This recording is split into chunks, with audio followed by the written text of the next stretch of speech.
Hey, Symposium listeners, have you ever listened to our A Song of Ice and Fire coverage and wanted to chime in live with your thoughts? Or wanted us to cover a property of your choice? Introducing the Symposium Review Contest. The contest is open now and closes on August 31st, 2026. Here's how you can enter. Leave us a 5-star review on any podcatcher and send us a screenshot to earn an entry. You can leave reviews on as many platforms as you want, and each screenshot counts as an entry. If you want an extra incentive, every review you submit on or before April 30th, 2026 will be counted as 2 entries. If you win, you get to pick one of the following 3 options. Option 1, join us for an A Song of Ice and Fire wrap-up episode after we have read A Dance with Dragons. Option 2, get us to watch or read or otherwise consume a piece of media to cover on the podcast. Option 3 is the same as option 2, but you get to also be on the podcast episode with us. We will have a minimum of 2 winners. One winner will be the person who earned the most entries, and a second winner will be chosen through random draw. If interest is high, a third winner may also be chosen. So folks, get those reviews in on or before August 31st, 2026. We look forward to chatting with you in fall of 2026. And now on to the episode. Welcome to A Song of Ice and Fire Symposium. My name's Harmit, and my pronouns are Hershey, like the chocolate. And my name is Nav, and my pronouns are they, them. And this is A Dance with Dragons, chapters 51 and 52, Theon and Daenerys. In these chapters, Bolton's bannermen are at each other's throats, while Drogon is ready to burn this shit to the ground. dun dun dun.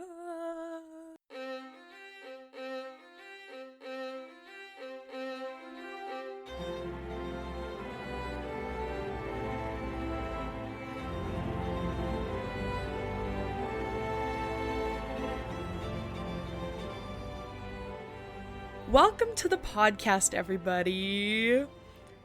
Wait, you have to ask me questions. Do I just ask myself questions? You can ask me questions. Okay. Welcome to the podcast, everybody. Nav, who died in these chapters? First off, it's Nav. Yes. And second off, oh my god, why am I coughing? who died? In Theon's chapter, there were all the people that died fighting each other, like Manderley's people and the Frey people. There's also little Walder Frey, who was actually big, but was little inside. Walder Frey was killed. Oh my so god. He would grow up to be a Frey. And that was epic. Daenerys' chapter, a lot of people die. Thankfully, so far, Tyrion and Penny were not two of those people. But all the, half the fighters dying. Yeah. The boar died. The pit keeper guy died. Yeah. The people trying to tame the boar died. Anybody who tried to take on the dragon died. Lots of death. Yeah, no, these were definitely death-filled chapters. Did I miss anyone? I don't think you did. Let me think, though. Yeah, because... And then... Oh, the Spear Wives. At least 2 of them died. Oh my god, yes! Oh my god, yeah. Oh, and yeah, I think it was oh god, I forget. Don't try to remember names, because we're gonna be here for too long. Yeah, no, that was sad. Watching them, especially because, I just was so sad for them, because I was like, man, obviously, even though it's Jane and it's not Arya, it's still, an honorable mission, we're saving Jane from this, bad fate, but it just sucks that they, died before they, knew what was going on, what they were doing, it's yeah. It doesn't make their death any less honorable. It just sucks because I feel like they got. Yeah, but if they had found out that, then they wouldn't have done it. Worse. Yeah, I know, but it just was I just didn't. I was like, man, y'all died. That's sad. What would have been best is if none of them died, but that didn't happen. Yeah. What did you think of these chapters? I like these chapters. Mm-hmm. And that's what I thought of them. That's it? Okay. No, I really like these chapters. I was like, okay, because Theon was like doing his things and like he was like making choices and stuff. Like he was like, okay, I came so close to telling them, but then I didn't. And now I've like decided I'm gonna hold my tongue. And then he kept doing the thing that he does where he's like, oh my god, could we possibly, is this, no, Ramsay's, if we run into Ramsay, he's gonna take one look at me and he's gonna know. But then it was weird seeing like the things we've gotten used to from Theon in this book being reflected in Jane. Like it was like, oh wow, Theon's actually been able to like walk himself like back to Theon because Jane was the one getting tortured instead of him. And it just sucked like seeing that, like, you know, because then now it's like, okay, well, we literally have to carry you. If you scream or whatever, like, we're done for. So that sucked, but I was happy for Theon. And then Dany's chapter, I was like, the whole time I was like, girl, please get your head out of your ass. Oh my god, stop. She's like defending, she's like, yeah, but she's like trying to take her little victories, but then at the end, she finally is going for a big victory, and it was like, and then when she like got on, and it was Drogon, I was like, oh my god. I was like losing my mind. It was good. I had fun. But I was a little bit like, if this hadn't happened, what were you gonna do, you know? But I guess like right at the end though, she was about to be like, hey, I'm leaving. But she was just leaving. Was she gonna do anything? I don't know. But I'm glad everything happened when it did, because I was starting to get worried about her. I was like, oh my god, please. Yeah. Okay, so do you want me to summarize? Okay. Do you want me to do the 30-second summary, or do you want to try the 30-second summary today? I can do the 30-second summary. Okay, cool. Okay, Theon and then Dany, and your time starts in 3, 2, 1, go. Okay, well, tensions are high in Winterfell. People are at each other's throats, literally, and Bolton is forced to have them march out and meet Stannis where he's at. Meanwhile, Theon and Abel and his spearwives have got this plan brewing where they're gonna save Jane, but they think it's Arya. And they kind of do it, except when they get to the top of the wall, they have nowhere to go because they forgot the rope. Kinda. So Theon and Jane end up jumping. Dany is watching people die in the pits, and she's not having a good time of it. And her anger is boiling, and Strong Belwas's stomach is roiling, and lots of things are happening. Tyrion makes a cameo, lives to see another day, and then as Dany's reached her limit, Drogon shows up, burns shit to the ground. Dany subdues him, gets on him, and flies away. Yay! Oh my god. That was so good. I'm so much better at you than this. You are. You literally are.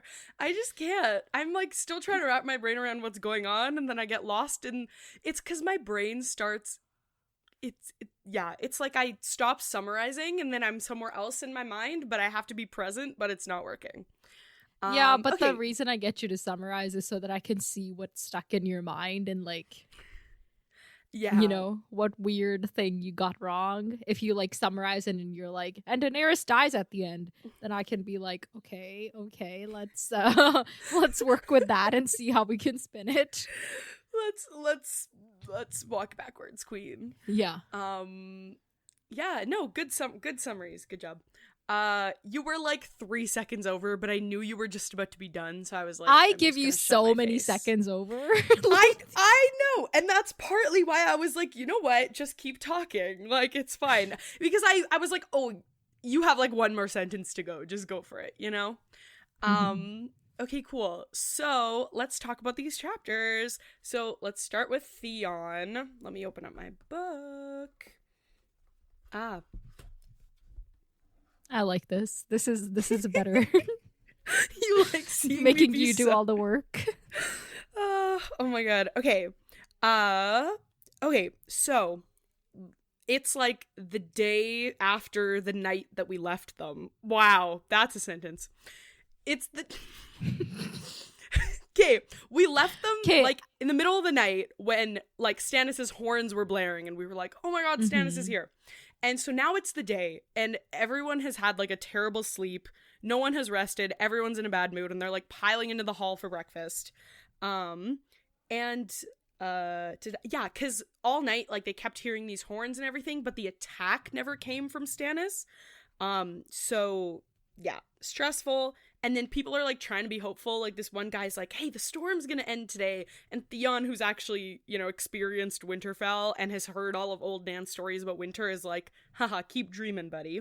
You know? And he's sitting with Mance and Rowan and Squirrel, who we get introduced to this time. And he's kind of thinking about Mance's plan. And this is kind of how he basically goes the entire chapter, where he's like, am I doing this? I guess we're really doing this. Is it gonna work? No, it won't work. That's crazy. Maybe it'll work. And that's kind of like the fluctuation he has this whole time. And so they're all sitting and he's noting as like Manderly and Umber and Frey and Bolton and Fat Walda come in. And then Ramsay comes in and Ramsay looks mad. And this also ties into later when we see Jane and like clearly like Ramsay is taking it all out on Jane and it's terrible and it sucks. But Theon sees Ramsay at this point and is like, oh my god, don't look at me. Because I know that if you look at me right now, you're going to be able to read like my betrayal that I'm about to do like all over my face. And so the psychological warfare of like not letting them sleep is definitely getting to them. Literally, I was like, y'all suffer a little bit, you know? Like, you make everyone else suffer, you can handle a little bit of your own medicine, you know? And he's talking to Mance, and he's like, this isn't gonna work. Like, we're literally gonna get caught. He's talking to Abel. I don't know who this Mance is that you speak of. What do you mean, Mance? You've forgotten already, Harmit? Right? Don't you remember? This is Mance. Yeah, who is on a mission to save Arya from Winterfell? Hey, you know what? It happens. There's a lot going on in these books. Okay, the one thing, so at this point, Mance is like, it's fine, dude. We just need to make it outside of the walls because Stannis is there. At which point, I got confused. Because in the last few Theon chapters, every time I've been predicting, I've been like, well, they can't go to Stannis because Mance is Mance. But now Mance is like, oh, we can go to Stannis. So I don't know if... Wait, no, he's not wearing his disguise anymore, right? He was undisguised? We don't think so, no. Okay, yeah. Yeah, so I guess Melisandre's like, Stannis will just be cool with this. You can just go to Stannis? Because I never predicted of two that. evils, or you can be like, we were on a mission from Melisandre, like all the things. We brought you Arya Stark. What more could you want? I guess that makes sense. I guess it's the part of me that keeps forgetting how much Stannis does actually budge. You know, because I'm like, no, but Stannis, you can't do that. He won't. Or maybe, you know? I don't think Mance is in his disguise anymore, mostly because like who would recognize him, and we haven't in Theon's chapters heard any mention of like any of the glamour side effects. Right. That yeah.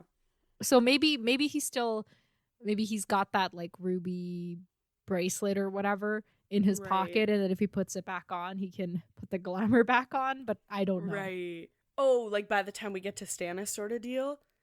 Yeah, I don't know. Because then, like, part of me also wonders if this whole, like, Mance not being there yet is part of the whole plan. Like, that's also why it was constructed that way, you know? Like, Mance not... So what would be the plan?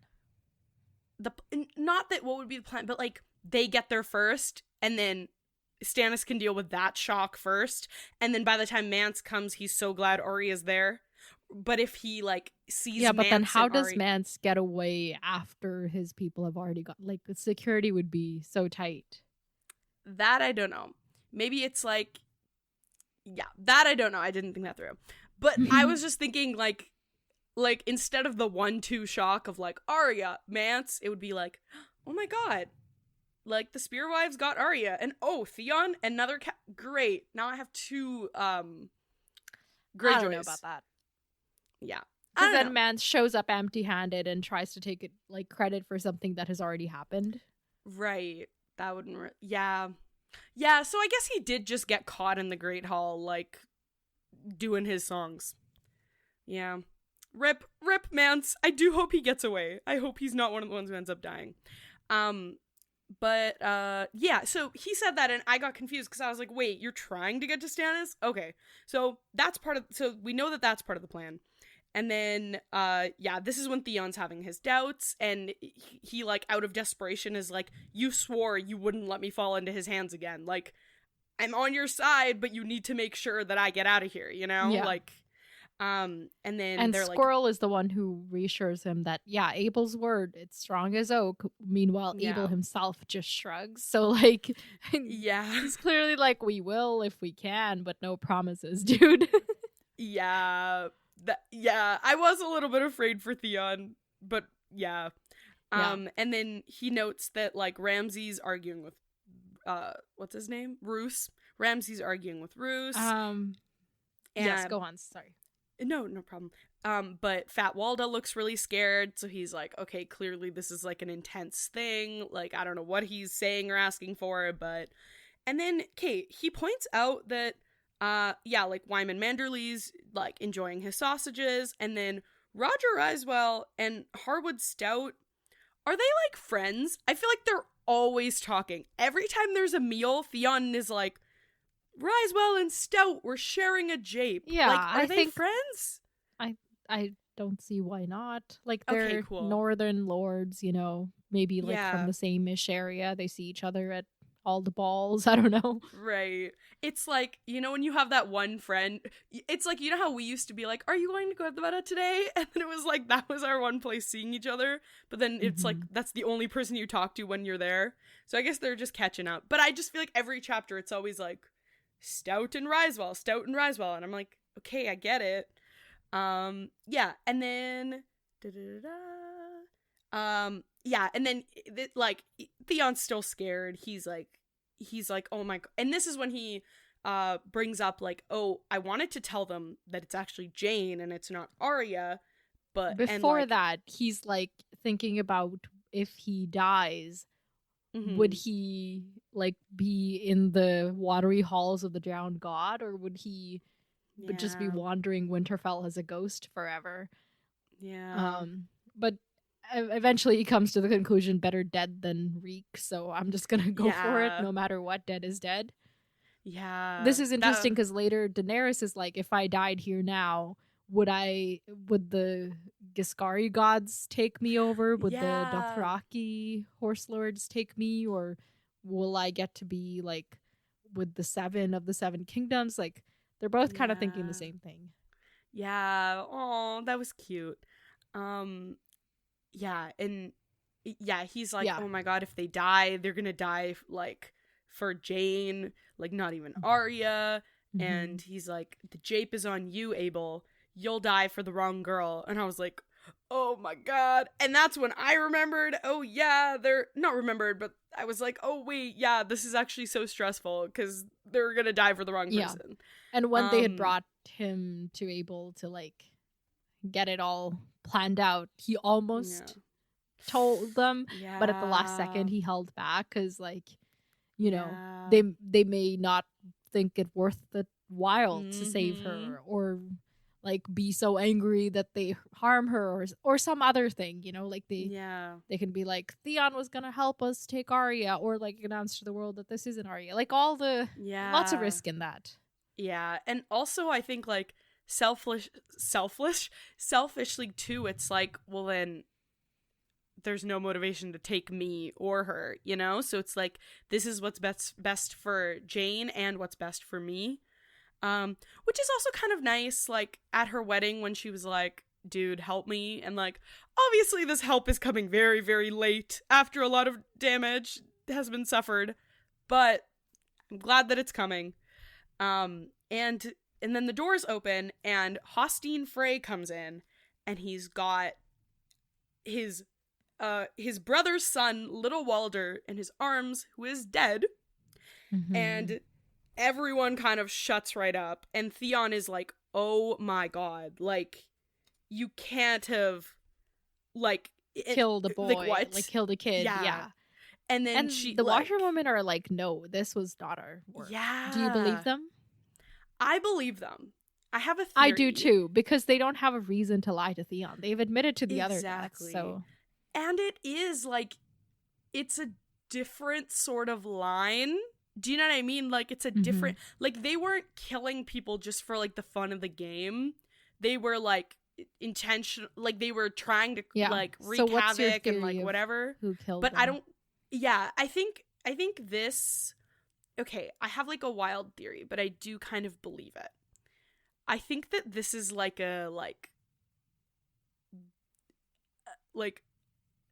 think that this is a ploy by the Boltons, by, like, Hostine Frey even, and Lady Dustin, and, like, all the people in the room where it happens, you know?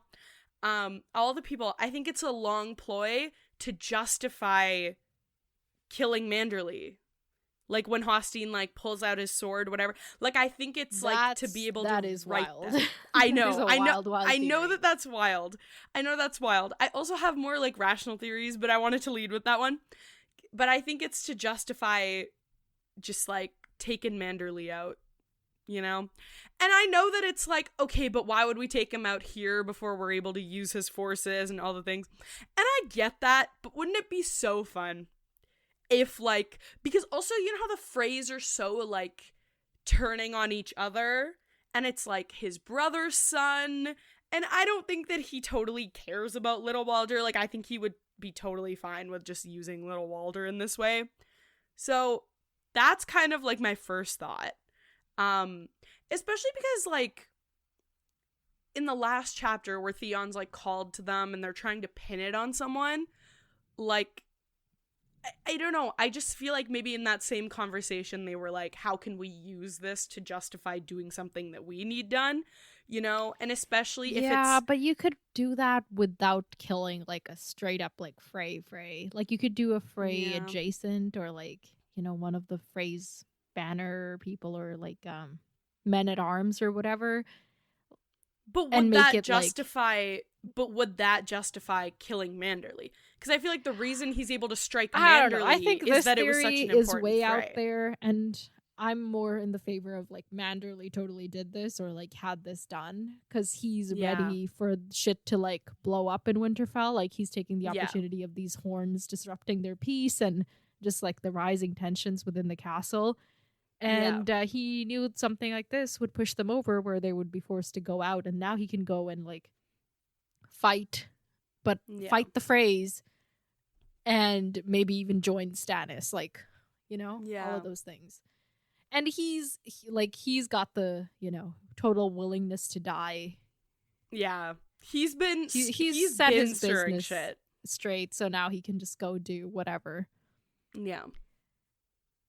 Well, that was my second thought, but that one was so much more boring that I was like, it could also just let me start with the wild one. Little Walder, like, this may be a little victim blamey. I don't mean it to be that way, but, like, Little Walder was the crueler of the Freys, so, like, maybe he just, like, instigated, was cruel to the wrong person one too many times, you know?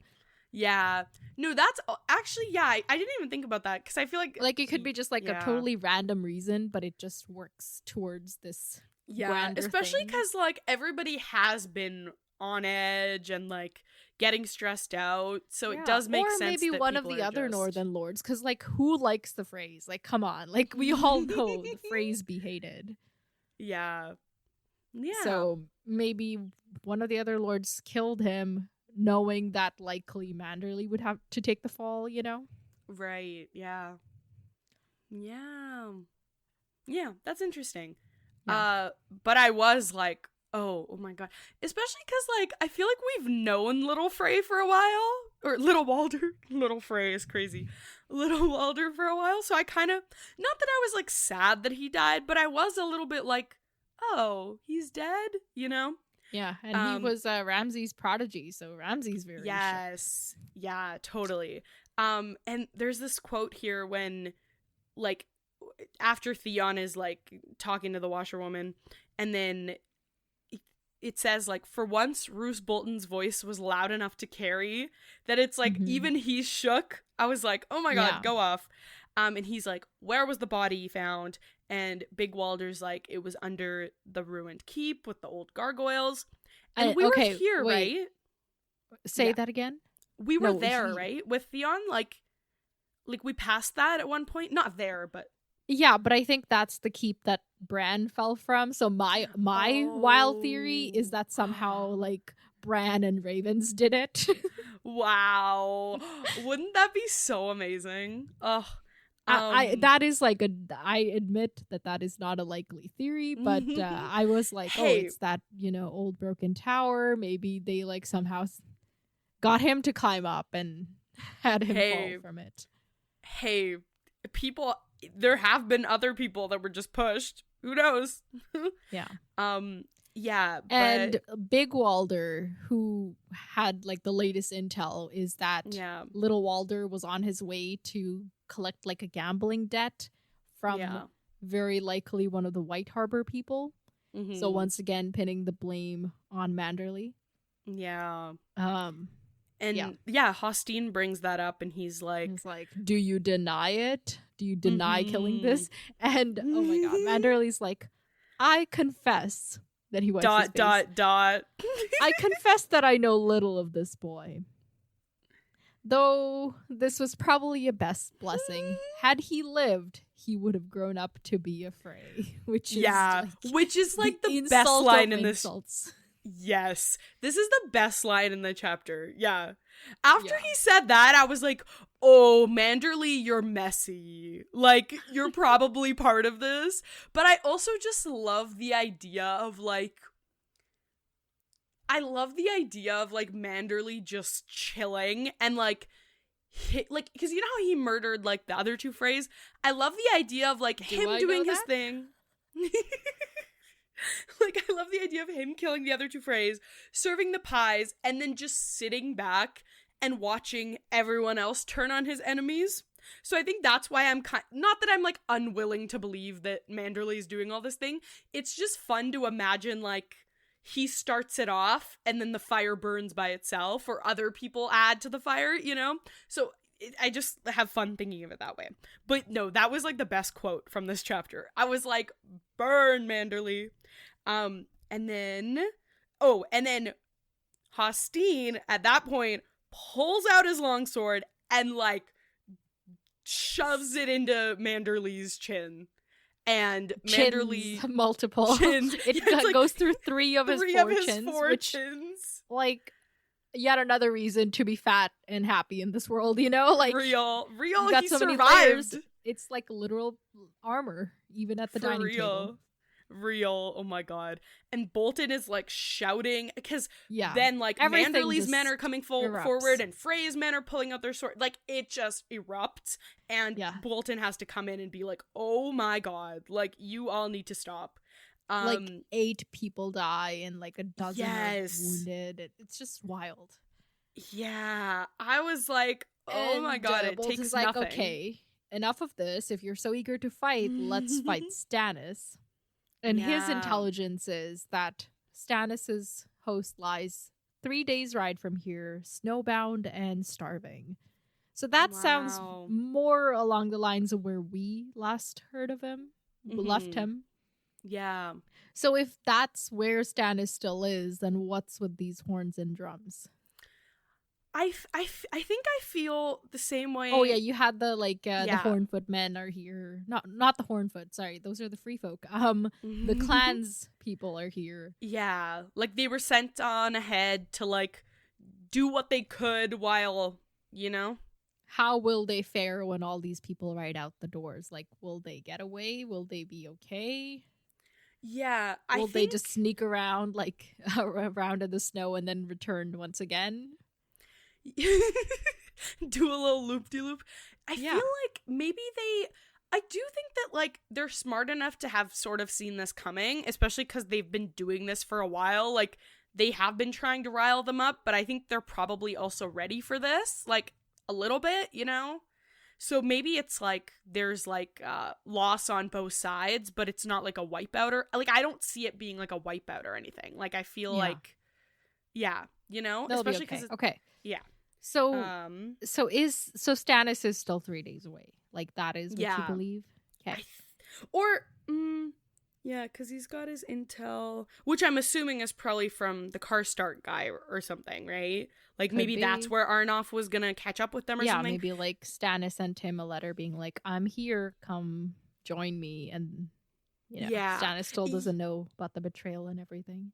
Yeah, it's just hard because we aren't there, so we don't know what's going on. So it's hard to say because it literally could be, like, this, like,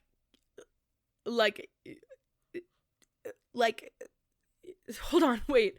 Like, maybe this is false, right? Like, maybe that's what Arnolf thinks, but maybe Stannis has caught on somehow.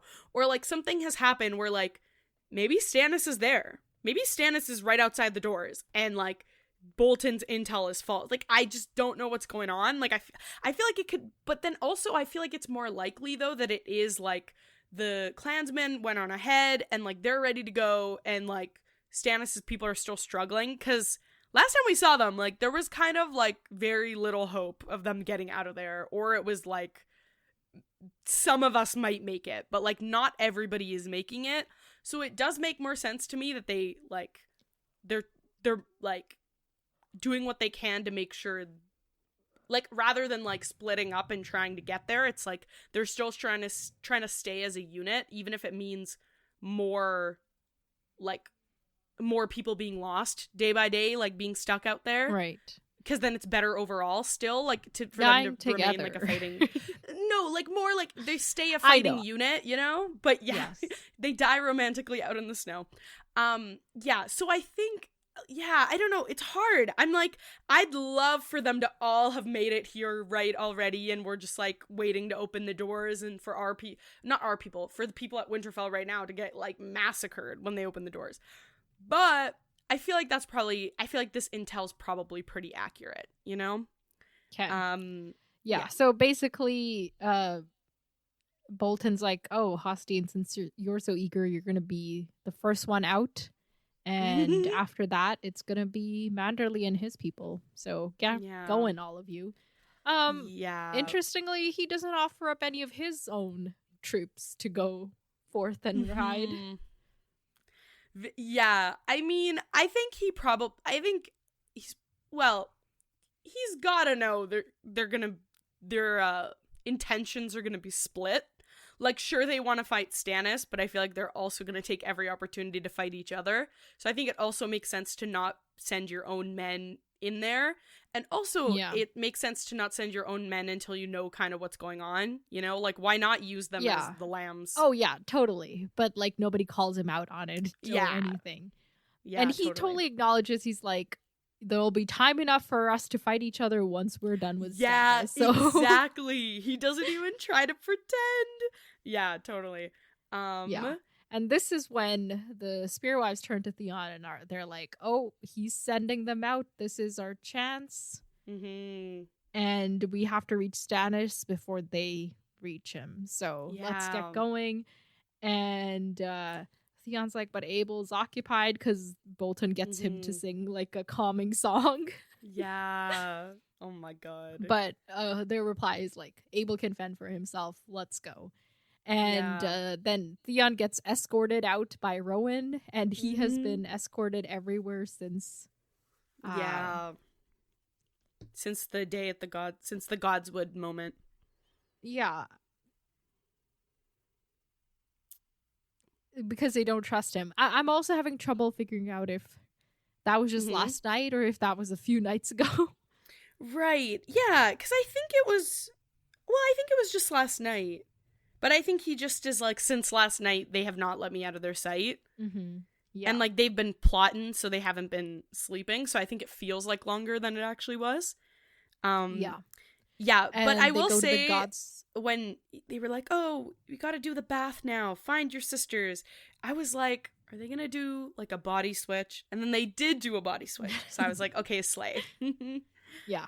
So they go to the Godswood, and even that is starting to freeze over, which is a big deal. But they find this like secluded corner in the back, which smells like sulfur. Well, rotten eggs, which I think is supposed to be like a sulfuric smell. I think that is also one of those like, there's a dragon, you know, because dragons are like thought of as like smelling of sulfur or something, I think, in some legends. Okay, cool. Yeah. Okay, I love this Winterfell dragon theory. And then that's the stone dragon John's gonna raise. And Theon's looking around and is like, "Oh, winter is coming." And Rowan gives him a hard look and is like, "What? Shut your mouth. You have no right to say Lord Eddard's words." Which was weird. There's like a bunch of theories. Yeah, there's a bunch of theories stemming from this. They're like, this can't be free folk, because why would they care about Lord Eddard's words so much? Because even like a page later, when the other women are talking, they're like, "Oh, these are all kneelers with their lordy lords and whatnot." Yeah. So like, it was weird. I was like, Rowan? Who are you, girl? Like you have been enamored by Ned, like us all, huh? Like, what happened? Yeah, and it goes into this whole thing of Theon being like, but I'm not a kinslayer. Those weren't kin. Because, like, what he's saying to her is like, oh, Brandon and Rickon weren't actually my brothers, but what he's thinking in his head is like, they were the Miller's sons. Even though I totally had sex with his wife, there's no way they could be related to me. We talked about this theory, right? Like, that because he had sex with the wife, that those could actually be his kids, and in that way he is a kinslayer. Right. Oh my god, I forgot about that deep cut. I was wondering, I was like, why is George like harping on this? But that makes sense. That's why, because he's trying to Oh yeah, and God. He's like, you know, all this risk, if I were still Reek, I would have like given us away long ago. But he remembers back to a point when the old gods had known him, had called him Theon. And so he took on this responsibility. Yeah. Oh, Bran. Yeah. Oh my god. So they all gather there, and they're like, all these kneelers with their lordy lords are getting out of here. These kneelers with their lordy lords. Oh my god. Well, they say their lordly lord spoke, so they must obey. So, you know. That was a good thing. Little, I like that. Yeah. So their plan is to go like take bathwater up to Arya and then sneak her out as one of them. And then the person who gets left is Squirrel, and she's just going to climb out of a window herself because she's a really good climber. Queen behavior. So they go to the kitchens, and the kitchens are also well guarded because, you know, there's everybody's starving or wanting more food than they have, so they got to guard even the cooks and the pot boys to make sure nobody gets away with any extra food. Yeah. And Theon tells a kid to like boil some water, but it takes forever because the kid's got to like wash a big kettle. Then the kettle takes forever to boil, and then they have to like. Can you imagine the awkwardness of this? Like. Yeah. Well, and it's made more awkward by the fact that the washerwomen who are disguising as like maids are just standing silently, trying not to draw attention to themselves. Yeah. But that it's in and of itself is drawing attention because they're not being flirty or like joking around or trying to sneak out food or any of those things. Yeah, and one of the guards is like, "Where's Maisie and Jez?" And like, you know, all the people I actually know. And Theon has to be like, "Oh, Lady Arya was displeased." Like, and I was so worried at this point. I was like, "Oh no." Yes, of course that, but also Maisie, I was like, this may be nothing at all, but this book did come out. Okay, I actually don't know when George R. R. Martin submitted his like, you know, final draft for the book, but the book came out a couple months after season 1, I think. And Maisie Williams is the person that plays Arya. So I was like, is Maisie Williams? Like, but I bet it's not, but that's what I thought. That's funny. Maybe it was just on his mind and it came up when he was trying to name this character, you know, like. Yeah, I don't know, but I was drawn to that. That's funny. And so they finally get out of there, find their way across the yard to the keep. And of course, that's also guarded. And the guards are like, another bath? Like, how many times does one person need to bathe in a day or in a week? Yeah. But they're obviously, as soon as Theon says it's Ramsay's orders, they have to let them through. And they go upstairs, or they get through, and then like the washerwomen are like feeling relaxed about it. But Theon's like, no, we still have a long way to go. Yeah, and then they go up the stairs. And he reminisces about like training and playing on these steps, and how one time he like was running down so fast that he knocked old Nan to the floor. Yeah. And then I don't know how I feel about this. That earned him the worst thrashing he had ever had at Winterfell, though it was almost tender compared to the beatings his brother used to give him back on Pike. Yeah. I don't know how I feel about that. Like, is it like, oh, you know, Winterfell, even at its worst, was better than my original home, but also, are we condoning violence at all? Like, yeah, I think it's just like the what was I gonna say? I think I don't know. I think he's just having a lot of comparison and like reflection these days, you know, because it's like where my life could have been, where it was, like. But I also think that like even before he got taken like as a hostage to Winterfell, like clearly he wasn't like having like a good time per se. Yeah. And I think these little anecdotes kind of prove that, you know, like. Yeah. So the reason I brought that up actually is because he's now thinking about all these people, and he's like, they're all dead. Even old Nan like is not. Yeah. And I bring that up because we still don't know. We know that Ramsay apparently like took all the women hostage into the Dreadfort. Theon was at the Dreadfort for the longest time. Yeah. So he did not see her die, but he assumes that she might be dead now that she hasn't seen her. I just don't know. I want to know, where is old Nan? Yeah. That's my question. Because ever since we've gotten Theon's POV, we've never really gotten closure on any of those people that were taken, or like Theon's never even been like, oh damn, didn't it suck when he took them and then killed them anyway? Like, you know, like that does seem to be like Ramsay's MO, is just sort of promising people things and then doing nothing anyway. What I like about it is that it leaves the possibility that old Nan is out there and can spread her wisdom yet again, you know? Yeah, totally.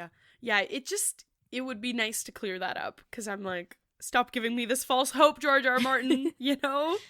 Because now there's all of those people who would know the truth. Well, not that we don't all know the truth of Ramsay, but like, it's a different level of like the people who've suffered at his hands really knowing what he's like, you know? Yeah. Okay, you may continue. Yeah. There was like a little like, as he's recalling all these people, he's thinking about how like Sir Roderick used to say that like when you're going, like if you're facing an opponent on the stairs, like if you're the one at the top, like you can fend off like 100 people coming from below. And this, when he brings this up, I was like, are you gonna have to fight people on the way down? Like, please, no. Like, what's going on? Like, right. I was so worried like, what's the significance of this? Yeah. No, he just has to fight falling from a really tall height. Yeah, which I guess it's like a different type of going down. So maybe this little anecdote is supposed to give us hope for the other time when he's going down. Who knows? But yeah, and then we have the obligatory Theon in book 5 depressing paragraph about like, oh, that was so long ago. They're all dead now. And Rob. I should have been with him. Where was I? I should have died with him. And then when I read that, I was like, I'm not gonna cry. I'm not gonna cry. And then they finally get to the bedroom door. Yes, and he's he's like, he kind of has to stop himself from getting excited because he sees that the people guarding the door are Sour Allen and Grunt, and he's like, yeah, we can make it past these people, we're fine, you know? Of And he all has the to- people that could be guarding, they are exactly the best Yeah, for like, their for their little trick. they're easy to fool, basically. Yeah, and he's like, got a bath, and then Sour Allen's like, wash yourself, ha ha ha, you stink. And then Grunt kind of grunts in agreement, and then they get on by, you know?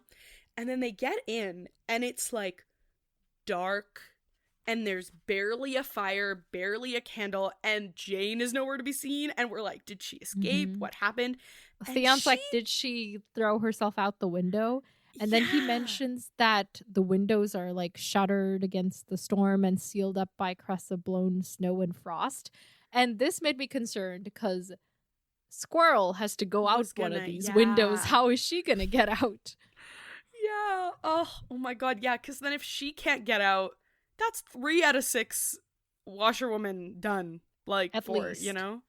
Yes, exactly. At least. So that sucks.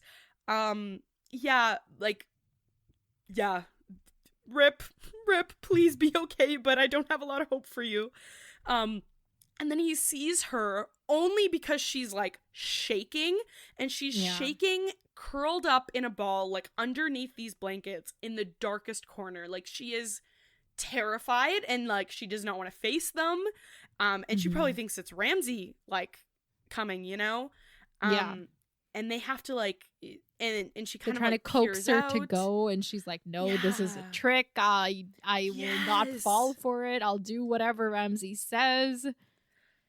Yeah, she's like, whatever he wants with him or the dog. And I'm like, is this Theon? Or is it a dog?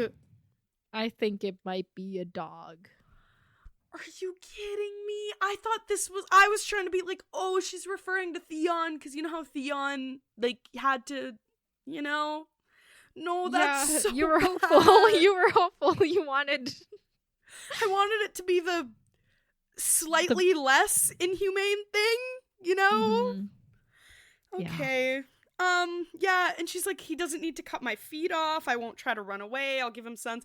And like, obviously, other than like the sons and the dog thing, it's very like what we're used to Theon's internal monologue being, you know? Yeah, and even like when she first is like, I have no brothers, and Theon at this point has to like try and console Jane and get her to go with them while like, maintaining her like fake identity as Arya. Exactly. And like, she's like, I don't have any brothers, and he's like, you do, and he's like, she's forgotten who she is, and I'm like, oh my god, this is literally but she's like, 2. yeah, but they're dead. Like, she catches up. Yeah.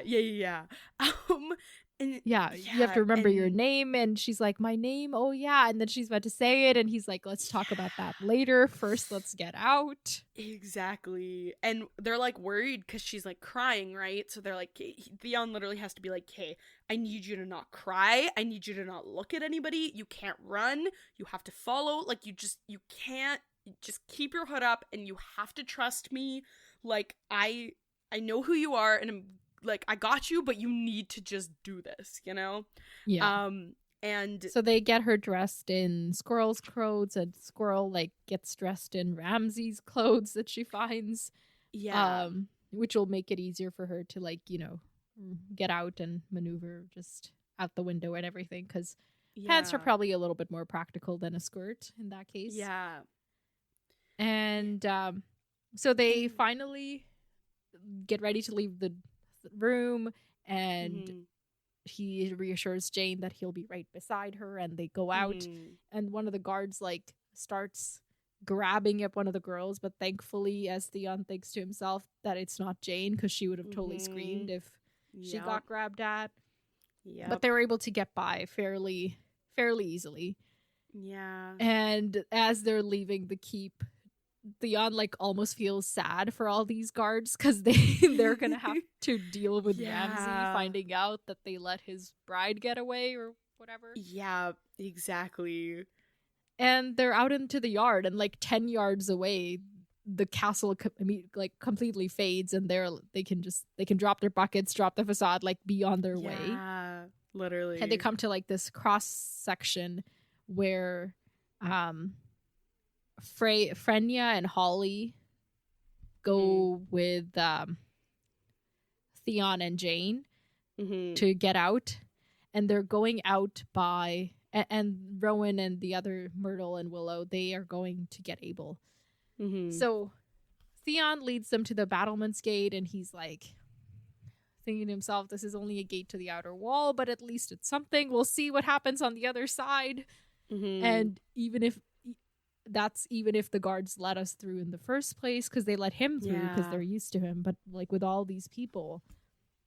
So they show up at the gate, and Theon, they are like, oh, is this Reek? And instead Theon's like, no, I'm Theon Greyjoy, and I brought you some women. And this is when Holly like sidles up to one of the guys and is like, oh, I'm just here to warm you up. You know, stabs him as she goes into, like, she stabs him and makes out with him in the same moment, and it was so epic. And then go off. Frenya grabs the spear from the other guy and kills him.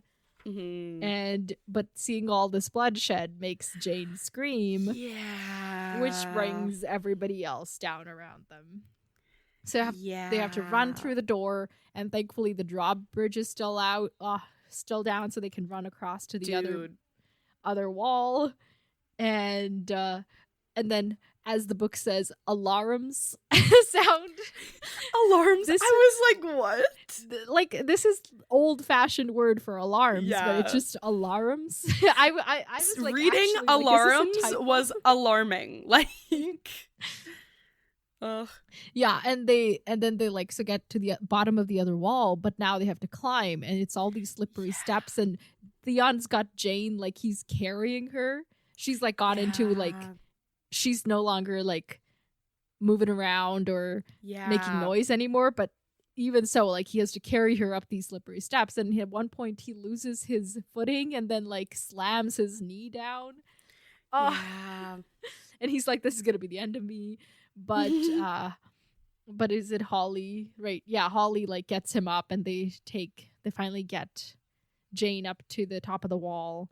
And meanwhile, Frenya stays behind on the drawbridge and is like, I'm gonna fight off these people. And she's like fighting 6 people down there. And when they get to the top of the wall, Theon's like, okay, how do we get down? At which point Holly realizes that they need the rope, which Frenya has with her. Oh my god. My god. And as she's having this like terrible realization, she gets shot with crossbow bolts twice and just like falls to her death. Oh, yeah, because now they're up on the wall and they're such easy targets. Yeah, and so there's like people coming at them from all sides, and there's crossbow bolts shooting at them, and Theon's like, I don't know what to do, but I do not want to be caught and on like with Ramsay under his thumb again. So he grabs Jane and jumps from the wall. Yeah. Oh my god. So pretty good arc, you know? Even if he died, at least he died Theon. Yes, exactly. And like when he sees like that other guy jump a couple chapters ago, the guy who, I don't remember what he did, but like he had to jump and leave. I think he was like, oh, maybe Stannis and his red god can melt the snows, and he can defeat this. And Ramsay was like, oh, if you love him so much, let us send you to him, and he threw him over the wall. And then he was later seen like struggling away, having broken a leg or something. Yeah, so I'm hoping that that's just kind of it. Like, we just kind of like break ourselves just a broken leg. Yeah, just like a little bit like, oh, it's tough to move, but we are out, you know? Okay. And then hopefully the snows kind of help them stay shielded, and it just sucks, and then though, where because do they go from there? Try to find Stannis, but it's like, how do they know which way to go? I think like maybe like they might try to like, because especially like for now, like I feel like they're gonna be really like something's gonna be broken. Like I don't see them making it away from this fall like without having it fractured or injured or sprained something, you know? So I feel like they'll probably have to like move slow-ish at first. So then like hopefully like Abel, or if any of them are able to get out themselves, like maybe they can catch up to them, or maybe they just try to figure out which way to go to find Stannis. Like maybe because they know that Stannis is coming from like the woods, right? So area. they just go in the general direction until they run into somebody. I think so, yeah, because they really don't have anything on them, you know? I don't even know if either of them has a weapon, like even like a knife, you know? I think maybe Theon has a dagger, but I can't. Okay. Like, oh yeah, I think he has a dagger. Yeah. But yeah, so but this was kind of epic. Jane isn't even like properly dressed for the weather. Yeah. Yeah. Yeah. Oh my so, God. dire situation. But let's talk about the other people. So the forces going out to fight Stannis. What's going to happen with them? The Freys, the Manderleys. I think that like they're gonna end up deteriorating each other's forces, and then Stannis won't really even have to do anything. Okay, so they'll just fight themselves, and then that'll be that. Yeah, I think especially like if they go, like I think if if they go out and then like the clansmen don't immediately descend on them, they're outside of the walls now. There's no Bolton to stop them. Like I feel like they're gonna start hurting each other and then be taken unawares, you know? Yeah. Okay. Or if like the clansmen do immediately descend, like I feel like it'll be like I'm gonna I feel like they'll have a hard, like even if they do decide, okay, I'll kill you later, let me kill this guy first, like I feel like they're gonna have a hard time working together anyway, so I just don't even see the fight going well, even if they can keep the attention. Is Manderley even going to fight Stannis at all, given his secret deal with a certain Sir Davos? Yeah, I think so then yeah, that's true. So then maybe his whole attention is just focused on fighting the Freys. And then maybe the Freys get caught in between Stannis and the Manderleys, and then they get crushed from both sides, and then we cackle. Cheer, exactly. That would be so fun. And then Bolton has to send out his men if he doesn't want to die. Yeah. Okay. Slay. And then, speaking of the Boltons, how are they going to react to having lost Jane / Arya plus Theon, and finding out that these like washerwomen and Abel by association, because like he's the one who brought them there, were all traitors and all of that? I sure hope Abel and the other washerwomen are not still there getting caught, because they're gonna be like put to the death. I think, yeah, I mean, they definitely have to do some damage control now, because it's like, okay, but I guess they can also try to use it too, though, because they can be like, oh my god, Theon, that traitor, he stole Arya from us. Like, it's... Yeah, but... Okay, go ahead. Like, I think there's two sides to it, because it's like, if Theon and them, like, make it to Stannis, or, like, make it to someone who can help, then it sucks for them, because now they have to do damage control of, like, oh, it wasn't really Arya, you know? But then, like...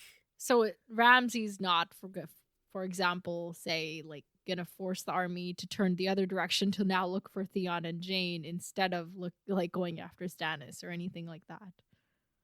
I feel like that, like, I think that's more, like, can't they just send out more men to do that? Like, I feel like it would...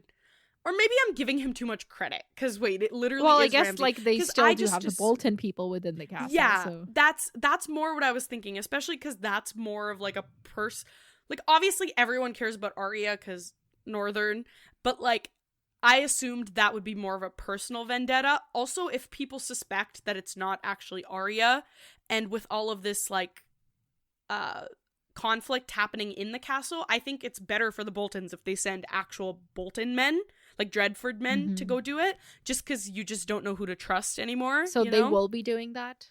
I think so. Yeah, like I think and if the news gets out that Arya is gone, it actually gives like the northern people that are somewhat tied there for her sake. Yes. The freedom to say fuck you and like do whatever they want.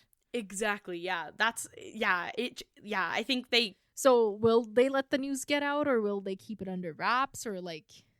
Yeah, I think they'll try to keep it under wraps, but it won't. Like, nothing has been kept under wraps in this place, like, at all. So I think, like, yeah, like, and then especially, like, if there is, like, if the doors, okay, so, hold on. These people are riding out, right? And I think that by the time they figure out that Arya is, like, obviously they figured out that these people are leaving, but I think that, like, they oh my god, what am I saying? So the people leave to go fight, right? Stannis or whatever it is. And then now I think, like, everyone who's left, like, the Boltons have to try and do damage control to make sure that they don't get turned on, you know? Because all the northern people can just immediately turn on them. Like, right. I think it's helpful that Manderly's already gone, but then I think but I think also the Freys being gone is a disadvantage for the Boltons as well, because the Freys are probably, like, their second strongest ally here, you know?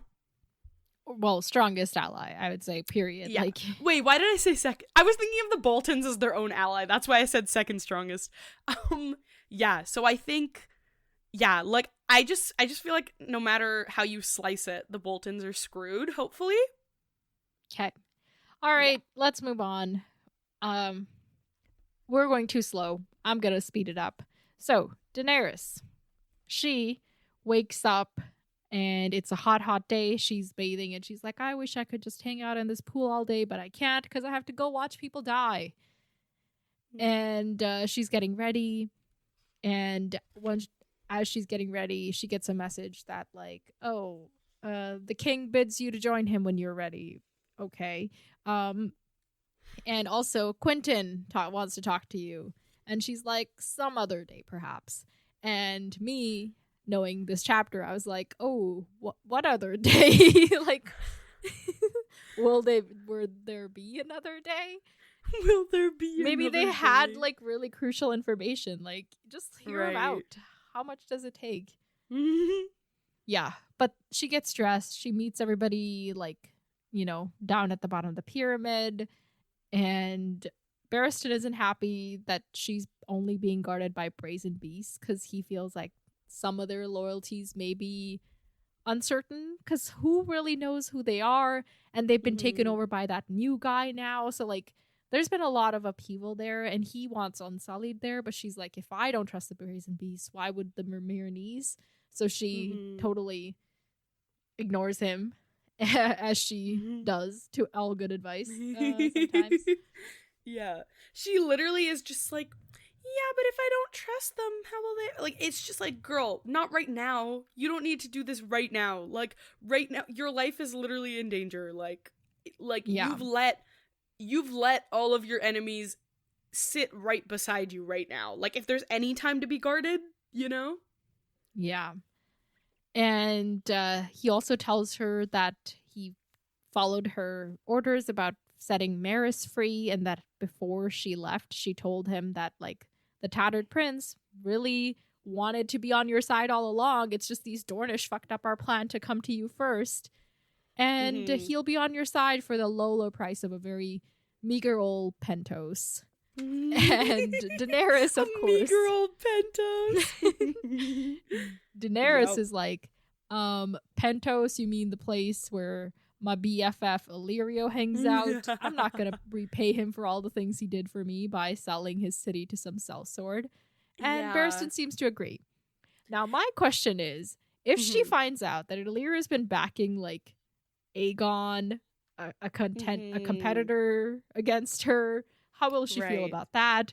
Will that then make her be like, fuck you, hey, Tattered Prince, here's Pentos? Like, yeah, it could, but I also feel like, I don't know, like, not to be, like, silly and naive or whatever, but also, like, he's done a lot for her, and, like, I feel like, And even with Aegon, his plan was for Aegon to meet up Daenerys, join forces, and do it together. Yes, so that too. And it just is like, I think at the end of the day, like, I think there's going to be some sort of crisis that comes up when she finds out about the Aegon stuff, where it's like, he is the rightful heir.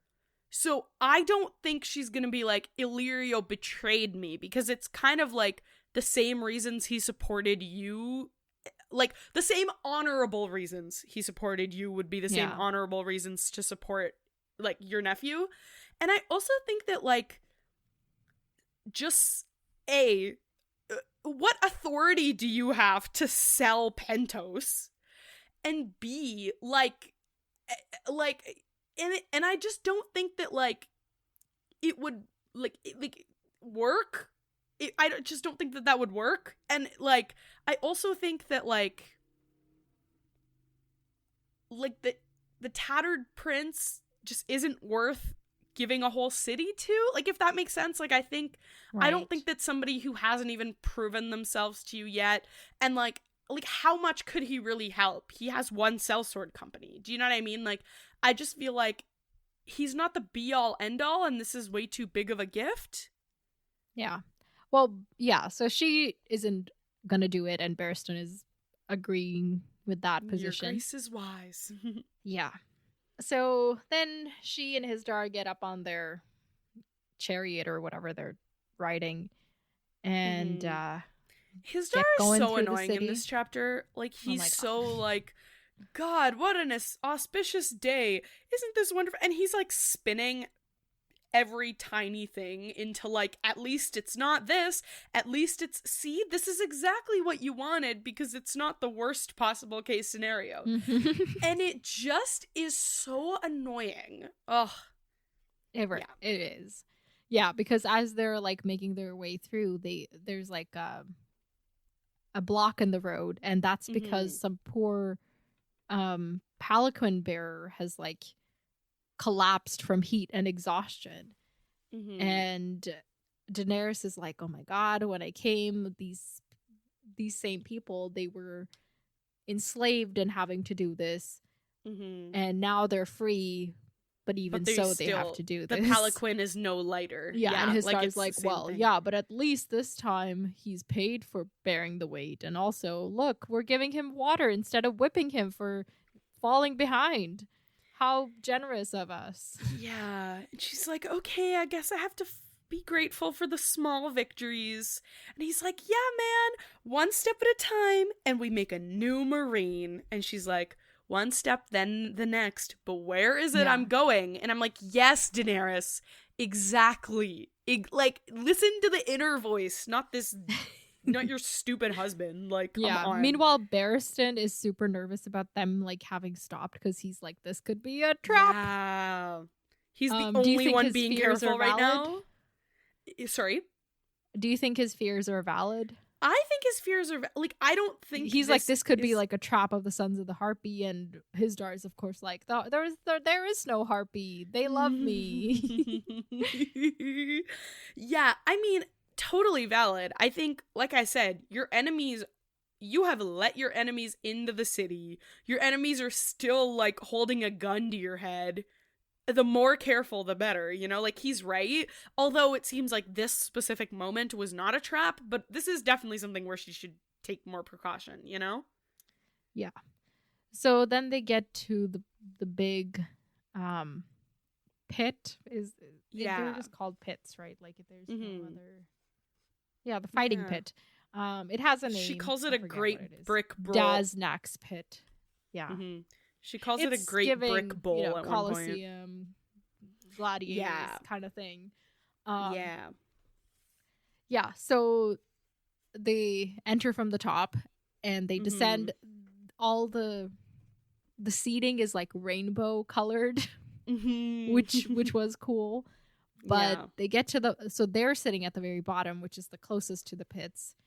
And they've got their own fancy box to sit in, and Hizdahr's got them well stocked with supplies, including these honeyed locusts that are spiced and then rolled in honey and are apparently a favorite of Strong Belwas's because he like eats the whole thing almost immediately. Yeah, and Strong Belwas was so annoying in this chapter too, and it also just sucked like because also like annoying how he just was so into the fighting, you know? Right. Well, he used to be one of the fighters, right? So he's got a totally different perspective.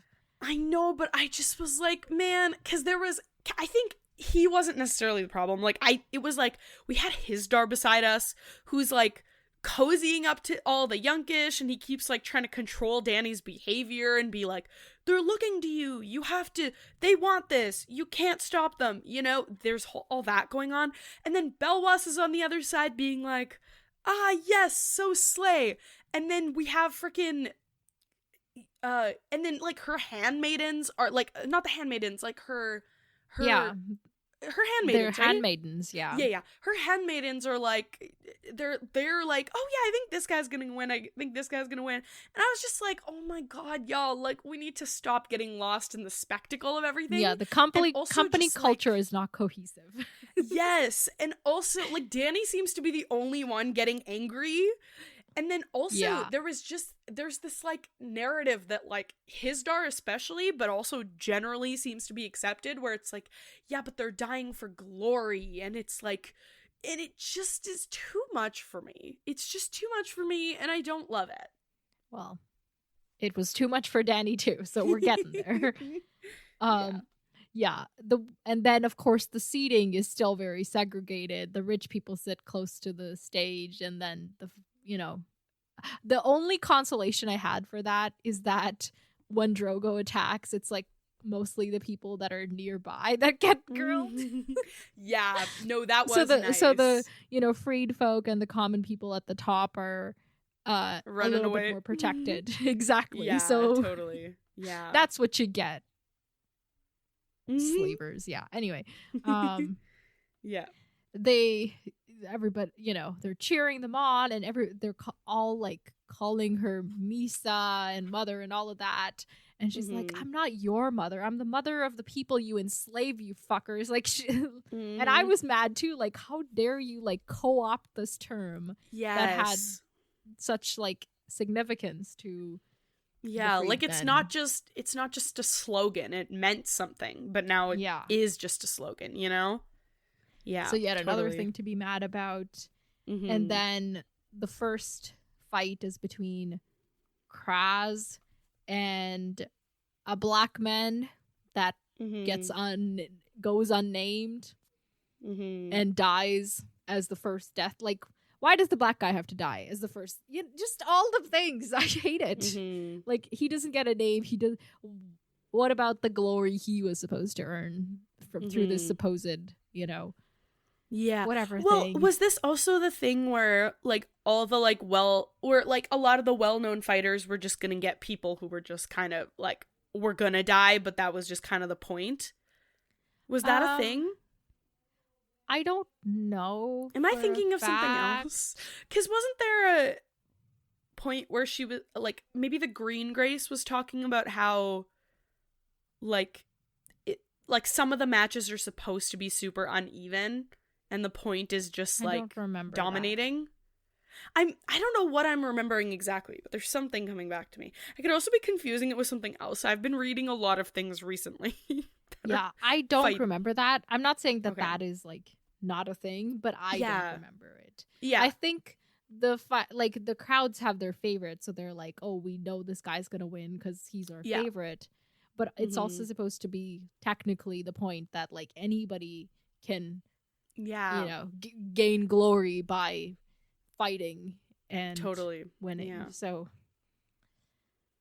okay, well, maybe we'll see. And then she's thinking back to her prophecies in Miri Mazdur and the three treasons. She's like, the first was Jorah, the first was Miri, Jorah was the second, and Brown Ben Plum was the third. Am I done with betrayals now?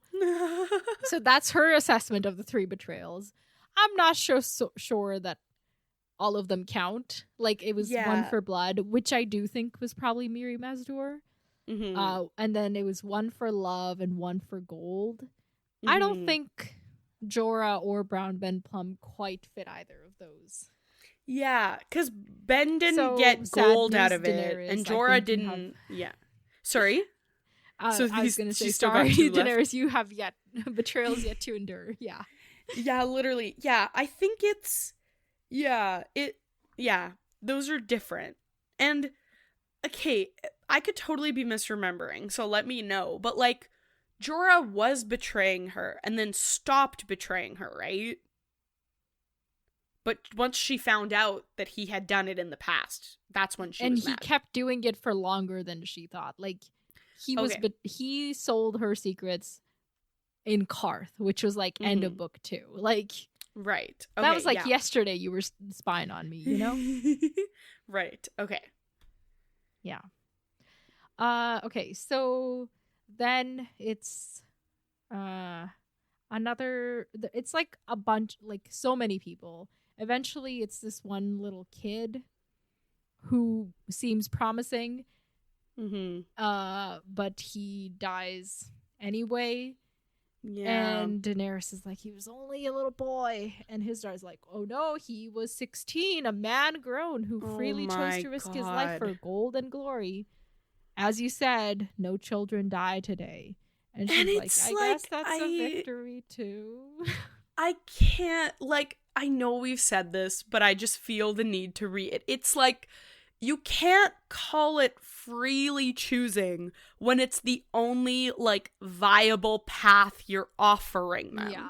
You can't... Or, like, we definitely know in Tyrion and Penny's case, like, they're... Yes.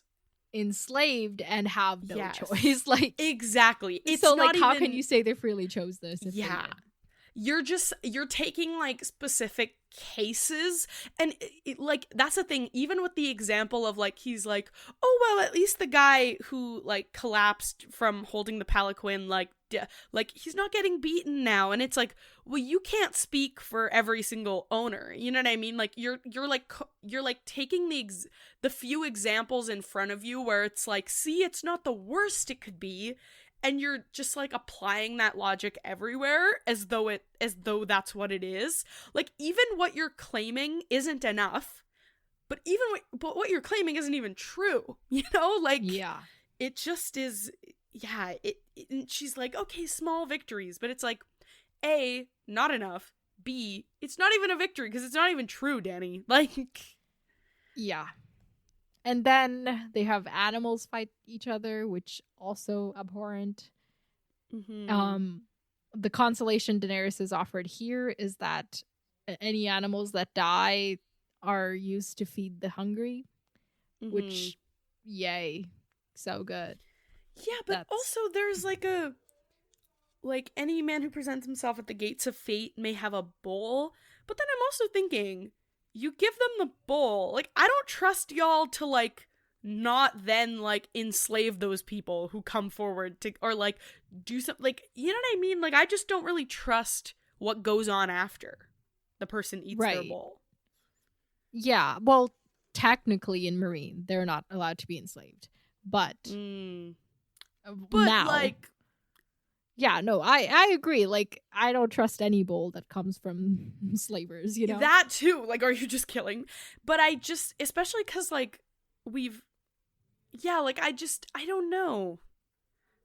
Yeah, like, technically, yeah, I don't know. I just don't, it's just, I think what it just comes down to for me, it's not even, like, the specific details. It's just, like, the, like, applauding yourself and, like, what's it called? Patting yourself on the back for these things as though they, like, make you good, or why don't you feed it's, like, the hungry right thing to do anyway with regular rations instead of, like, waiting for an animal to be butchered in the fighting pits. Yeah, just all of this is terrible. The other thing that Daenerys so it's been customary to make anybody who has been, like, convicted as a criminal to fight, but Daenerys, the concession she made is that only rapers and murderers can be forced to fight, not like thieves or debtors or those kinds of things. Mm-hmm. Which, and then I think she also said all those who persist in slaving. Oh yeah. Mm-hmm. Yeah. So yeah, but it's I don't like weird. Yeah, it's weird. I get what you mean. Like, it's not. I don't think that's yeah. No, if you're gonna kill him, just kill him. Like, yeah. This isn't, especially because, yeah, you're like, oh, but those people deserve to be, it's like weird. Yeah, like, what if, say, a murderer then, Yeah. like, defeats their opponent? Now they're earning glory as a fighter? Like, yeah, exactly. Like, you're how is saying that okay as well? Exactly, because even one of the concessions she makes is she's like, well, women shouldn't have to do this, but then she's like, then there's like, what's her name? Barcena wants to. Yeah, she wants to, and then Danny's like, okay, I guess if women want to, equality. They should be allowed to. Yeah, equality. But then it's like this thing of like, wait, where was I gonna go with that? But then it's like, oh my god, what was I gonna say? Okay, so basically it's like this hypocrisy where like you're saying like, oh, I'm letting them do it. I'm letting these people do it because it's their livelihood, and like like they want to do it because it's their livelihood and they've gotten glory this way, and like it's been good for them, right? But then this other subgroup of people can be forced to do it. Yeah, and then it's and then you're like pitting these people who you're like, yeah, it's like this like weird good versus evil. It's just thing all that you're bad. trying to perpetuate. Some but it's things not are just bad universally. Yeah, like some things are just like it's like basically they're trying to find like an ethical way to do a super unethical thing, and maybe you just can't do it ethically is the point. And I think that's also what George R. R. Martin is trying to say too. Like, it just is like, there's no way to do it right because it's not the right thing to do. Like, you just can't. Like, it's wrong. And it was wrong to open it back up, Yeah. Then comes like a staged battle with like a fake Khalasar thing. Mm-hmm. And after that, it's time for the first folly, which is supposed to be like a little funny little skit that, Mm-hmm. And that is, of course, Tyrion and Penny jousting their thing.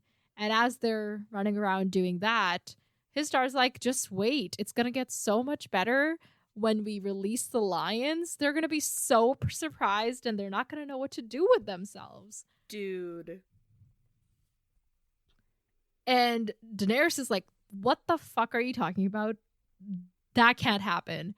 And he's like, well, people wanted to. She's like, no, you swore that anybody who did this would be doing it like consensually.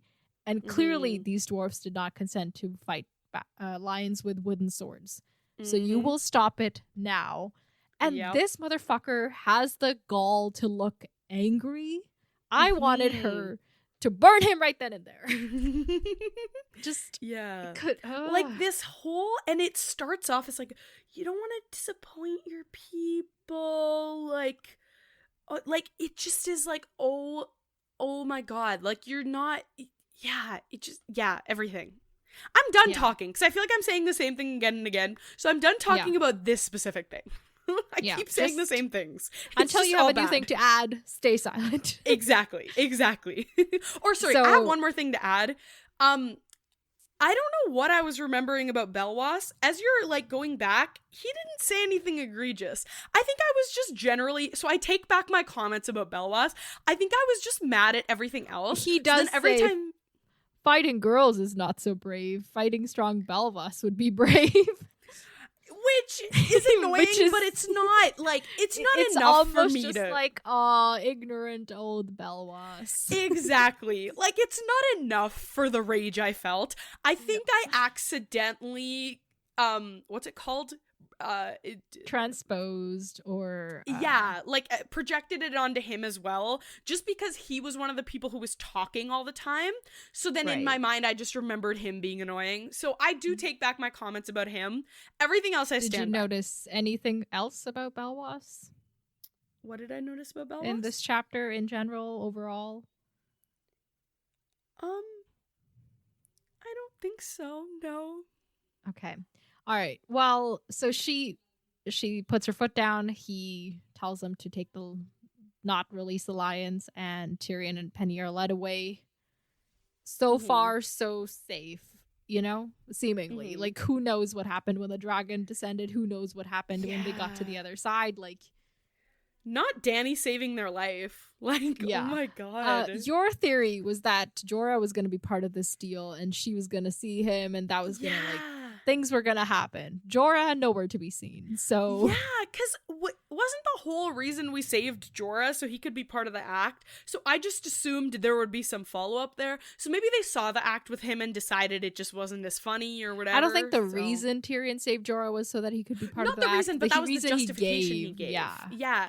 But then I thought that he would have to make good on that promise, Right. Like, I thought. So then now I'm kind of worried about Jorah. Like, did they just kill him when they didn't see the value in him? Also, like, did they just not even offer him to go up for this? Because I can't imagine Jorah turning it down, like, because that would be his opportunity to get in front of Daenerys, right? Yeah, exactly. So I am curious about that. Like, it was very confusing to me that he wasn't there. Yeah. Yes, we'll see. Okay. Then it's Barcina Blackhair who's fighting a boar, and so courageous, but she gets killed. Like, that's what happens. And Belwas is like, this is gross, especially the screaming. It hurts my ears, and it makes me sick in my belly. Yeah. He's not having a good time. He's like reliving these things. Yes. He cheers when people die without screaming. He, like, quick deaths is what he's happy with. Yeah. Anyway, so she dies, and Daenerys is just like, the heat, the flies, the shouts from the crowd. I cannot breathe. Like, I have I felt this overwhelm in my bones. I felt it. She lifted her veil and let it flutter away. She took her tokar off as well. The pearls rattle softly against one another as she unwound the silk. She's just like, it's that feeling of like wanting to like almost rip off your skin because you were like being suffocated. Yeah. And as she's Erie's like, what are you doing? Taking off my floppy ears, which I liked. Yeah. Before she was like, the queen of rabbits got it on my floppy ears. Yes. And she's like, Barristan, take me home. And his daughter's like, you can't die. People will be so disappointed. And she's like, I have done enough and I've seen enough. I can't. One will die or the other will, and the one who lives will die some other day. And I think like seeing, oh my god, what's her name? Barcena die was like, even this person who was like infallible in every other fight died eventually. Like, even the few people it benefits, not actually benefiting. If this is what you want, it's still not cool. Even if you advocate for it strongly, it's still not cool. Yeah, and even if like as a fighter you were advocating for it, you still and you're gonna suffer one day or another, like. Yeah, I think it just hammered it home, and she was like, "Hey, I'm done. Like, I'm fully done with this," Yeah. So his daughter's trying to get her to stop, but he won't. Belwas, meanwhile, is getting sick to, like, he's, like, stumbling from his seat, falling to his knee, retching noisily. And as all of this is happening in the background and people are trying to, like, talk to her, suddenly there's a shadow flying above.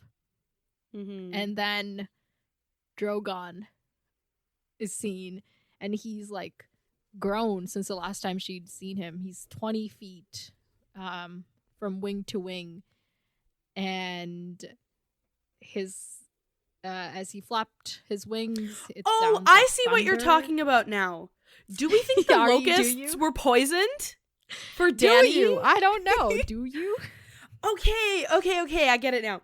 I had it underlined, but then I never made a note beside it, and now I'm reading it, and I'm like, why did I underline that? And then I remembered your comment about the thing. Yeah, okay, that makes sense. Because when she was like, I'll stick to my dates. Thank you very much. Yeah. Or whatever she was gonna eat. So my God. we'll talk about that later. Glad you've caught on. Cottoned on. I read that in a book recently and I thought it was super funny. Nice. But okay, sorry, you just missed the entry of Drogon. Huge shadow. Sorry. This was epic. Wingspan 20 feet. Such loud flapping that it sounds like claps of thunder. And he's breathing fire, black fire shot with red. Mm-hmm. And he lands and starts just eating the bear and the corpse of Barcina, just all of it. Mm-hmm. And Hizdar, this is a queer look passed across Hizdar Zalorak's long pale face. Part fear, part lust, part rapture. Mm-hmm. Which didn't love. Mm-hmm. And then I was like, get out, leave. Yeah. And then all the people that were trying to usher the bear out turned toward, not all, one of the spearmen that was trying to usher the boar out. Oh, it wasn't a bear, it was a boar. Haha. There was a bear at a different point in the fighting. This was a boar. And this guy like leaps onto Drogo's back and like shoves a spear in his back. Mm-hmm. And Dany and Drogon's... Oh, I say Drogo. Drogon is what I meant. Dany and Drogon screamed as one. Yeah. And... but this guy ends up losing his arm for his daring. And Hizdar at this point orders everybody to kill the beast. Yeah. And Barristan even is like just telling her to look away because he thinks that's what's going to happen. Yeah. Which it's not. Mm-hmm. And Belwas is vomiting in the corner. I'm just reading these out as I come across them. Oh my God. And there's like people running at the dragon, running from the dragon. Mm-hmm. And Daenerys just like gets out of Barristan's grasps and runs right towards Drogon. I keep saying Drogo. It's okay. Keep saying Drogo. We know what you mean. Like, okay. I'm not correcting you because it doesn't matter. Like, I know, but Drogo was a totally different character. I know, but she named him for him, so I think it's okay. Yeah, and she runs at the dragon and she's calling his name and he turns to look at her and, you know, his teeth, there's like smoke coming from his teeth and even his blood, which is black, is smoking on the ground where it falls. Like he's actually fire made flesh. Oh my God. And she starts saying no. And Drogon turns on her and roars at her, and she still has to like hold her ground because she realizes that if I run from him, he will burn me and devour me. So I'm have looking to stand into up to hell, him. But I dare not look away. Yeah. And this is where she's like, if I die here, which of the gods will claim me? Who knows? Yeah. Oh. And as she's thinking this, Barristan has jumped into it as well and is trying to distract the dragon onto him, away from her. Bless him. Just like... Bless his soul. We love Barry. I really hope he survived this ordeal because... oh my God. Yeah. Yeah. And Daenerys like sees her own reflection in Drogon's eyes and is like, I look like such a scared little child. I can't let him see my fear. Yes. And this is when she grabs that pitmaster's whip that he had and starts hitting him and saying no. And like this is hurting Drogon, but this is like the closest thing to taking control of and training her dragons that she has done. Mm-hmm. So she hits him. And also it's like, we've let it get to this point, and because, well, she, not we, because she's let it get to this point, it's like, this is what she has to do now to stop him from killing everybody. You know what I mean? Like, it's the lesser of two evils, you know? Like. Yeah. And she's yelling no at him, and he, like, hisses her and like, actually sprays her with fire, which it says Dany darted underneath the flames, swinging the whip. She must be burning somewhat. Yeah. Like, that's a whole ass dragon breathing on you. Literally, I was like, girl, what? Yeah, his answering roar was full of fear and fury, full of pain. His wings beat once, twice, and folded. The dragon gave one last hiss and stretched out flat upon his belly. So this is like biggest sign of submission a dragon could give to their rider. Yeah. And he's still bleeding, and this is when she gets back onto... I love it. Daenerys Targaryen vaulted onto the dragon's back, seized the spear, and ripped it out. Like, we're done with calling her Daddy. Like, this is Daenerys fucking Targaryen, motherfucker. So deal with it. Like, yes, everybody. It's almost like Theon realizing, like, coming to his name. Like, she's been letting people walk over her for way too long. She's been the girl that knows little of this world for too long. Let her be the mother of dragons. Queen of fucking Westeros, you know, like, yes, and it, you know, and it's so good, and it's so symbolic. It's always dragons bringing her back into herself. Like, whenever she's losing, like, you can't be I'm the dragon and then ignore the dragons, like, any dragon like qualities. If you're gonna be a dragon. Like, it has to mean something. It's like, exactly.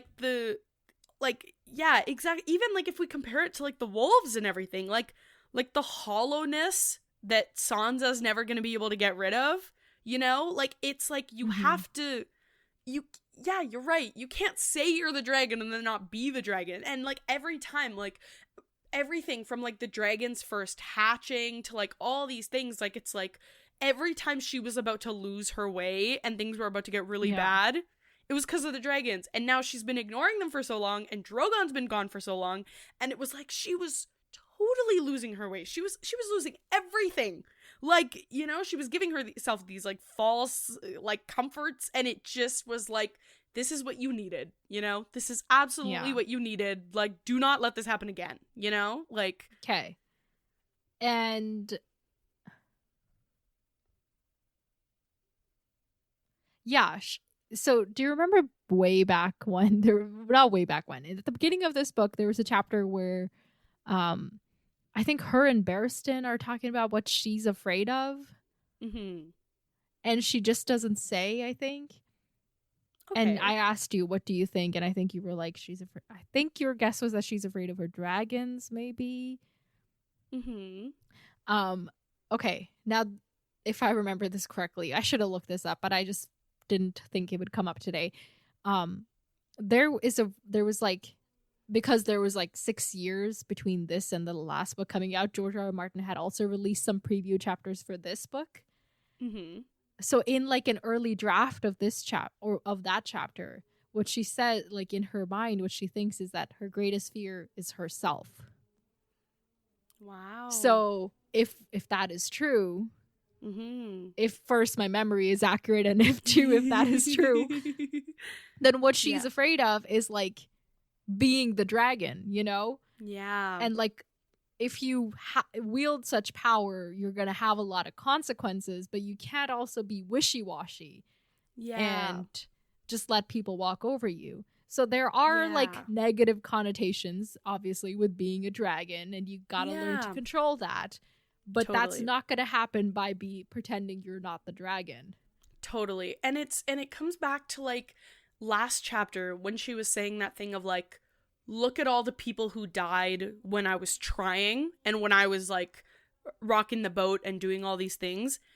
And I think that goes along with what you're saying. It's like, sure, those things happened and that sucked, and you need to like and you want to do right by like those people's memories, you know? But that doesn't mean just letting go of doing anything, you know? Like the way to like repent for that isn't just like letting other people take over. Learn to be a better dragon. Don't be a rabbit just because you're scared of being a bad dragon. Just learn to be a better dragon. Yeah, totally. Like, you're gonna mess up. People are gonna die. Like, there's so many people whose lives are like at stake because of your actions, but you have to do the best you can in the moment, you know? And like some of those things, like not everything was your fault, but the things that were, you just got to work on that for next time. Yeah, you know, like learn what could have been better in that situation. Yeah. And and if somebody's got to die, let's kill the slavers. Like, you know.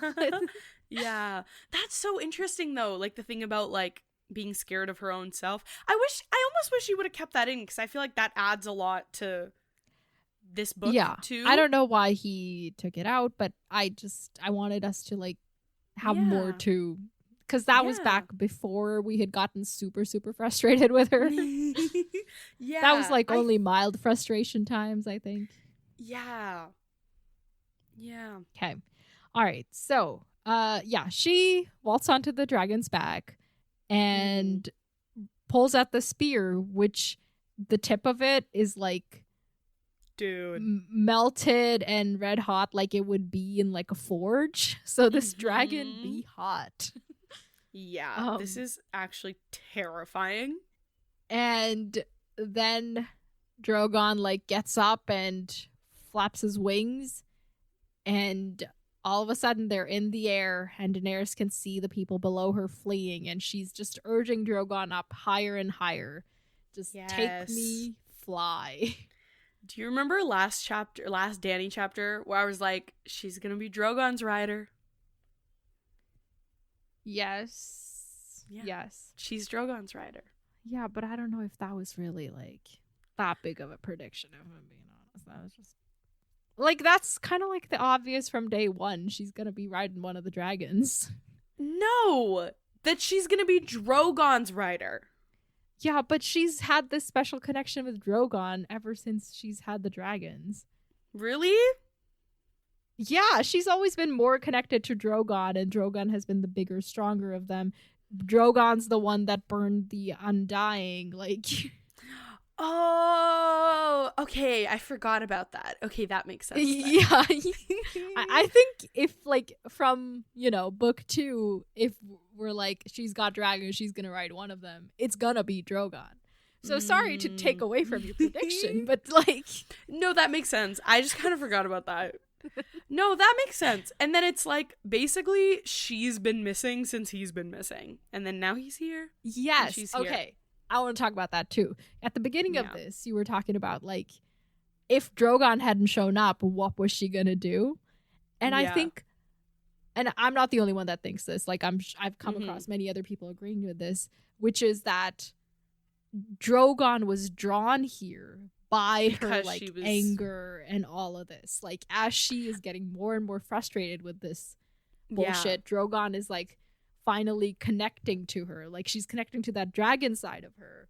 Yeah. And is somehow, like, even almost, like, subconsciously summoning him.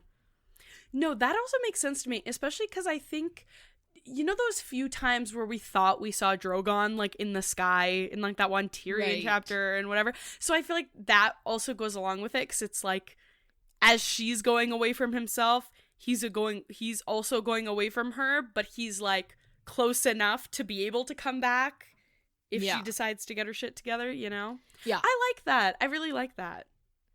So, yeah. So now she's flying away on a dragon. Where do you think she's gonna fly to? Bro, I don't know. And how long will she be gone? Like, I know you don't know, but you gotta give me some predictions. I don't know. I'm thinking. Is she just, like, gonna land directly in Westeros, or? I don't think so. I think that like she is gonna come back and, like, fix this mess, because now she can. Do you know what I mean? Like, I think that I think that this is like a, like, hey, let's fly, let's figure out our issues, and then we're good, you know? Like, yeah. Like, I do think that this is like she's gonna come back at the end of this ride. Like, I don't think this is her leaving. Okay, so I think this is her, like, I think this is definitely a new development. Like, now this is a company retreat to get our culture cohesive. True. Like, I do think that this is a new way that she can leave now, and it's like, yeah, like, I think that this is just a development that gives her more power, gives her more leverage. If she wants to get those people, going? What do you mean? She's not going anywhere. Like, what do you mean? No, but like, where is she flying to? Like, are they just gonna like hang out in the skies? Do they? Okay. Are they not gonna land anywhere? Like, even her terrace, or like just outside Marine, or on the ocean, like anywhere? Okay. They're gonna. I don't know. Like, I didn't think about that. So, okay, say they just fly. How long was she gone for? She's gone for like an hour. Okay. So they don't have to like actually land anywhere. She can just like survey the situation and be like, or maybe he shows her like what he's been up to. Maybe like, because they have that connection too. Like maybe he shows her like cool things she needs to see. Like here's maybe all she the bones of the kids I ate. No. Oh my god, I didn't even think about that. Oh, that's dark. I don't like that. Like maybe it's like she can go like maybe we'll fly over Aegon's people going that way, and then she'll be like, who's that blonde kid? Like, oh wait, he's not even blonde, he has like blue hair. In 1 hour she's gonna fly to maybe like it's almost not an hour. Westeros? Okay, the hour was a completely random thing I said because you made me have an answer. Okay, now I'm actually trying to think. Okay, I think that it'll be like a brand vision chapter core where it's like she gets to see things, like maybe she flies over like Volantis and she sees what's going on there. Maybe she flies over and she sees Aegon's force and she's like, where are all these people going? Like, I feel like, so then how long is she gone for? Like 10 days. Okay. I just need some kind of timeline. And I'm sorry, you were saying other intelligent things before, which I interrupted because I was really stuck on the thing I needed you to say. You were saying something about like how he's like this new like, piece to play. He's gonna give her leverage over all these people. Did you have anything to add to that? Yeah, he's gonna, and then I also think like Brown Ben Plum was mad because she wasn't using the dragons. We're using dragons? Cool. I think, like I said last time, I think that he wants to be on her side. I think that if she lets him, he'll come back. And I think that, like, how she was like, we want to get the sellswords on our side.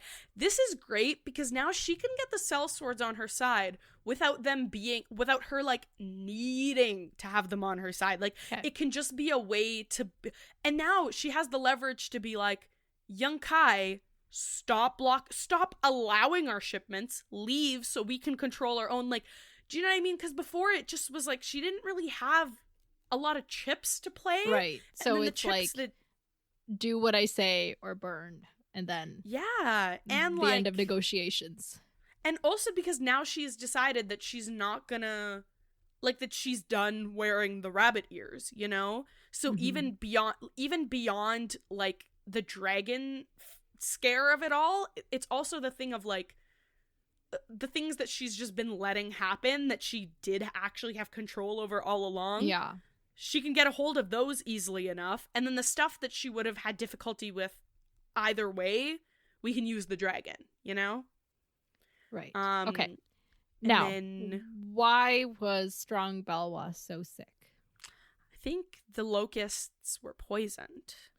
Who poisoned them and why? Oh my god. Oh my god. Wait, who? Hold on. Let me go back. You can ask me too. I want to see who was like, because someone was like, Your Grace, you should eat these locusts. They're so good. That was his dar. Okay. Like, it's when they're sitting down. He's like, hey, you should try these. Yeah, and he keeps being like, no, you're not in danger. There's no harpies. This couldn't possibly be a trap. I totally would not be shocked if this was all his dar. Because he's been, like, this chapter, he's been... Because this is their first, like, post-marriage chapter. Well, it's like the last one was getting married. This is, like, their first post-marriage. And I guess I just expected him to be a bit more, like, I know that she was going along with everything, so he didn't have to try and, like, exert his power or, like, prove it. But I just feel like he was being, like, a bit nicer than I expected. And maybe that's just his style, like, but I think, like, maybe part of that was also hoping, like, once she gets poisoned, it'll all be fine. Once she's poisoned, it'll all be fine. Like, I think, especially because I think there's still that, like, Harpy connection. The Yunkai and the Harpy, like, they still don't love her, you know? So I think it's probably Hisdar as, like, a proxy for all of them, you know? Cool. Okay. Now, you know, given what just happened in the fighting pit, what's going to be the immediate aftermath of that? Like, Daenerys is gone, you know, for 10 days or however long. Yeah. What's happening in the meantime? Yeah, I think it's like, I think it's Hisdar, like, trashing her and being like, see, like, and like using the dragon stuff to his advantage. Like, oh my god, see how many people the dragon killed. Like, see how no one can get it under control except for her. I tried to get it killed. Y'all heard me. Like, whatever. Like, I think it's just gonna be like he's gonna try and establish himself, like, for when like, she gets the better back. ruler or whatever. Yeah. Okay. And also, what about I think, yeah. Go ahead. Yeah, I think also because, like, the common people have been waiting for her to do something, so maybe they could be happy about this if the propaganda machine isn't super good at converting them. Yeah, exactly. Like, I feel like this would be a good, like, hey, our mother of dragons is with her dragons again, and it seems, you know, and, like, yeah, but I don't know. It just sucks, though, because she's gone immediately after, and, like, they didn't really get to see her, like, getting up and leaving yet. Like, she'd just kind of gotten up, you know, when all the dragon stuff went off. So I wish they'd seen that, so then they could, like, be empowered by that and be like, we can rise up, we can whatever, you know? What about the dragons that are left behind? Oh my god, our homies. I am kind of worried about them, because I don't really trust Hisdar to not be like, go kill them, or like, let's whatever, you know? But like, yeah, it's hard. I just don't trust it, because Dany's gone, and I know we have, like, Barristan and whatever, but, like, that's not a lot of people. So I just kind of don't trust it. Like, I'm worried that they're gonna, like, try and sway public opinion and be like, we should kill her other dragons so that when she gets back, she only has the one, you know? Okay. But then also that would be, like the biggest move he could make against her, and I don't know if he's gonna wanna, like, upset her that like much that? When she still has Drogon. Like, I feel like maybe you did it too. Like, maybe that's a move we do once she's back, and, like, we get her away from her dragon. Like, do you know what I mean? So I don't think he's gonna, like, try and kill them, but I do think it'll be like a, like, we should kill them, shouldn't we? Okay. You know? All right. Yeah. And how are the dragons gonna react to that? Bad. They're gonna, I feel like, and then that'll add to it, because people will be like, see, they're out of control. They're digging this pit underground or whatever, or they're digging these, like, tunnels or whatever they're digging underground. And then, like, it'll be bad because they're gonna be acting up, because A, Dany's not there, and then B, it's like all these people be trashing them. Yeah. Which is gonna be bad, because it's gonna make them look more wild. What about I also forgot about them. Dany seems to have as well. Quentin and his people. What are they gonna do? Having watched her fly off, like, their protection in this, like, foreign land depends on her protecting them, and now they're just, like, out here. Yeah, I think they gotta go to Selmy. I mean, that's kind of all they got. I think maybe he'll try and hide them, because I think he's still holding out hope that she'll listen to him and do the whole thing. So I think maybe he'll help them out as much as he can. Yeah, and maybe this time if she comes back, she'll be like, okay, Quentin, let's make a deal of some kind. Yeah, because he was like, I'm not leaving until I have what I want, what I came for. Yeah. I do wonder what he was gonna say. I wonder if he was just gonna say the same shit, but in, like, a different font, like, or if there was something there, like, you know? Right. Okay. Yeah. Well, can we move on to next chapters? Let's do it. We're reading 2 next time, so give me your hopes and predictions. Okay, let's do John and Asha. Interesting. So next time we're reading chapters 53 and 54. Mm-hmm. Chapter 53 is, in fact, John. Yay! Oh my god. John. Oh yeah, freaking the guy attacked Tormund. Yeah, I mean, I think they're gonna attack, and then Okay, but then I think John, they're gonna like take advantage of this precarious moment and like imprison John or something. Like, I'm literally really worried about him. Okay. Well, as you should be. Chapter 54 is Cersei. Actually, oh my god. Okay, so she's not dead yet. Being the operating term. Exactly. Okay. Wow. Okay, so she just like yelled at Marjorie, and then she just got imprisoned herself. The high Septon guy turned on her. I was about to say the High Hopes guy turned on her. Oh my god. Yeah, he turned on her. Oh my god. Okay, I think it's gonna be like her trial, and like Jaime's not there yet. And she's gonna be like, oh my god, he's not coming. What do you mean? I think she's gonna die. I think they're gonna like put her in to the death. This chapter. Not in this chapter, but like you think they're gonna murder her to death? Is that what you just said? Did I? Oops. Wait, no, I don't know. I was like, did I mishear or? No, I don't think that's what I said. Maybe I did. I have no idea. I have no control over my words sometimes. Or maybe you said order her to death and I heard murder her to death. Maybe. I don't know. You said it. You think I remember what I've said immediately after saying it? Be so for real. No, I do not. Exactly.